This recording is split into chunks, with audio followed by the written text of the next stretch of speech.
In the distant past of the once far future, there was King Uther. He was a good and charismatic king, and more importantly, he watched my video on high-intelligence fighters because he also was a smart king.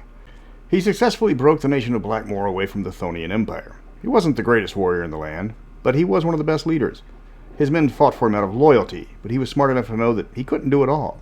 His eye for talent brought together a collection of nobles, knights, rogues, and scholars that would bring about the rise of the greatest empire Mystara would ever know. And the one man that made it all possible was William Fletcher, aka the Fetch. I'm Mr. Welch, and today we're sticking to the shadows. When you first meet him, Fletcher doesn't strike you as one of the most dangerous men in Blackmoor. He's elderly, with a long receding hairline and a bit of an absent-minded personality. He dresses like a professor in his daily life because when he's not running the nation's spy network, he's in charge of the bailiffs at Blackmoor University. He's officially tasked with keeping the students there from getting too rowdy, and he has 40 men under him to help with that task, along with an equal number of student auxiliaries. Despite being the face of the school's security, he's also happy to chat with anyone when he's not on duty. He makes friends quickly, and he has much of an eye for talent as his king, possibly even more so. When he's not William Fletcher, keeper of the peace and chief of university security, he's secretly the Fetch, Spymaster of King Uther. When darkness comes and the call is made, he puts on his super-secret spy clothes and travels through the hidden underground tunnels into Castle Blackmoor, into the Fetch Cave, deep below the King's Keep. Or he walks through the front door because he's known to be longtime friends with Uther, though for a select few, he's just known to be drinking buddies with the monarch. Nobody knows that the Spymaster is known as the Fetch, and there's nothing to tie Fletcher to that job anyways.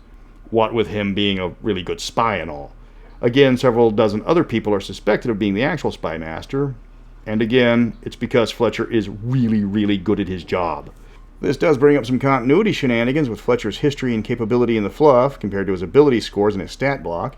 He's supposed to be one of the smartest and fastest thinking men in Blackmoor, able to charm, deceive, and bluff better than any man alive. He has an intelligence of 12 and a charisma of 9. He's a 14th level fighter with a relatively high strength, but other than his wisdom of 15, none of his scores are even above average.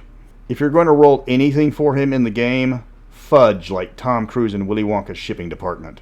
Tip to people writing their source books, never roll random stats for the NPCs, or else you're going to later end up explaining how the guy with the below average charisma is known for his glib tongue and infectious personality. Fletcher is very much in Uther's inner circle and is considered his most important advisor. Considering Blackmoor is surrounded by enemies, that's to be expected. Blackmoor has the Chthonian Empire to their south, Scandaharian raiders to the north, to the west, the Duchy of Ten and the Afridi Empire are waiting their turn. The only border that isn't hostile to Blackmoor is the North Sea to the east, and even then, those fish are a sketchy lot. With hostiles everywhere, it's imperative to keep an eye on them while they are at a distance before they get close enough to become a problem. Uther's inner circle comprises his most powerful lords and various demi-human rulers around Blackmoor, and the Fetch. He's the only non-noble in the circle, and everyone knows him.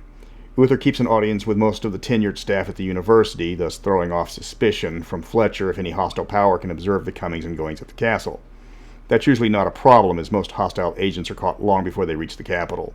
Fletcher's rivals are already beaten. They don't know it yet. He's currently putting their successors in checkmate.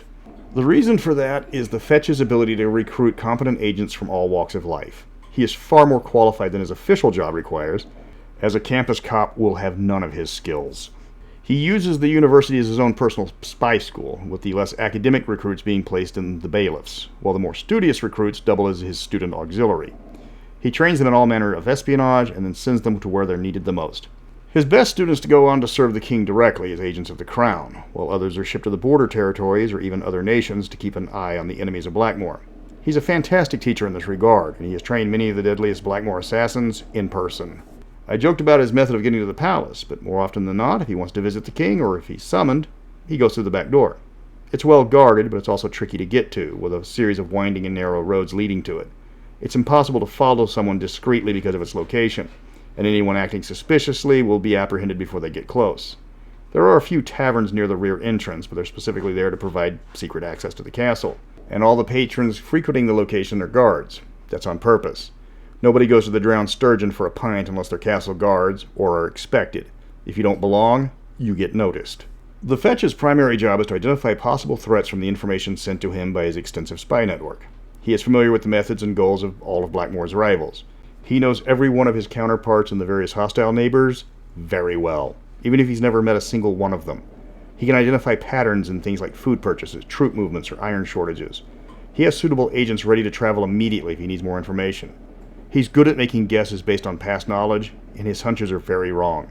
He won't suggest a course of action to Uther unless he's sure, and the fetch can become very sure very quickly if it's an emergency.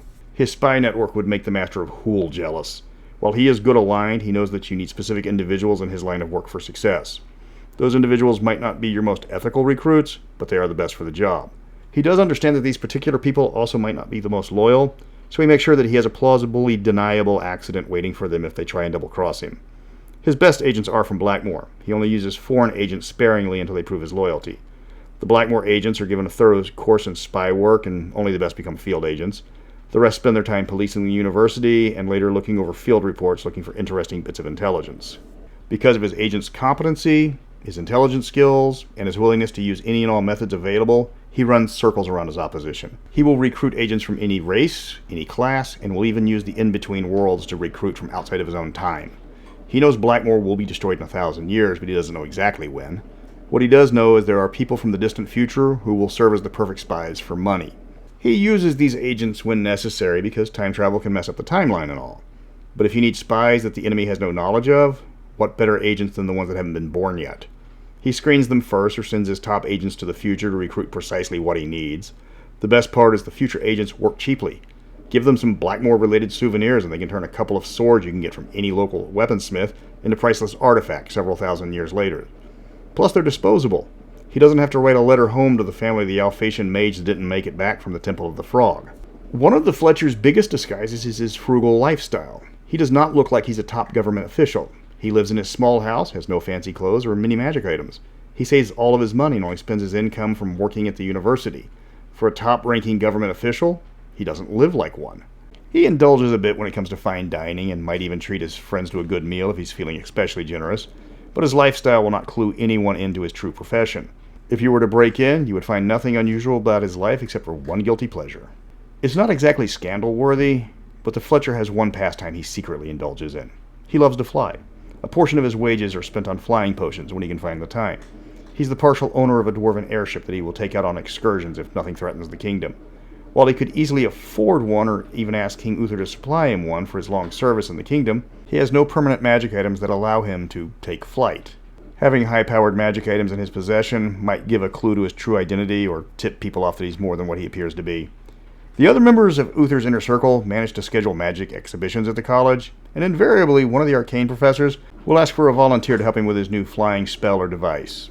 And wouldn't you know it, William Fletcher is always in the first row. The Fetch has two primary agents to help him in his task. Ruta Malefor is Fletcher's right-hand woman and more than likely his successor when he finally retires. She was part of the personal retinue of the great Savini, the Baron of Newgate. She reached the rank of sergeant in his guard before he had her transferred to the Fletcher, telling the Fetch that her talents were wasted working as a castle guard. The Baron was right as she quickly grasped the tasks needed of her. She was a natural spy. She became Fletcher's best agent and his biggest supporter. She ascended to be a second-in-command quickly. She has earned multiple nicknames. The students at the university call her the Walking Wench because of her long legs and the fact she stands a full 5'12". The orcs call her Kernsmert, or White Death, because if she learned one thing from her service under the Great Savini, it was how to kill orcs. Uther's inner circle calls her the Little Fetch, because the only thing the Fetch has that she doesn't is decades of experience. She is an all-around fighter, rather brilliant, and can manage people as well as her boss. She's just waiting for him to retire, and she's in no hurry. If Ruta is the Fetch's most competent agent, Veslo Meridian is his most valuable. She was born an elf, though her father was human. She can easily pass for either race with either a little makeup or a suitable disguise. She earned her name for herself in the fight for the territory known as the New Lands in the south. When that war ended, she found herself recruited by the Fetch as one of his top agents. She was given many of the most challenging assignments thanks to her magical talent and natural affinity for disguise. Well, assignments that would have been difficult for anyone other than Veslo. Oddly enough, she prefers the company of dwarves who find her stern demeanor refreshing for an elf.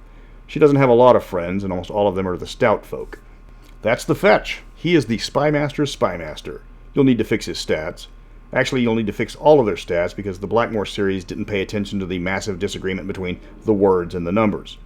There's a minor continuity error with him starting with a magic item given to him for his mission to City of the Gods, which doesn't happen for another few adventures. The fact that he can recruit characters from the future means that he can be the sponsor of any party's adventures. Once he gets them to Blackmoor, that's when the real fun starts. Next up is a topic a lot of people have been waiting for, the void ships of Mystara.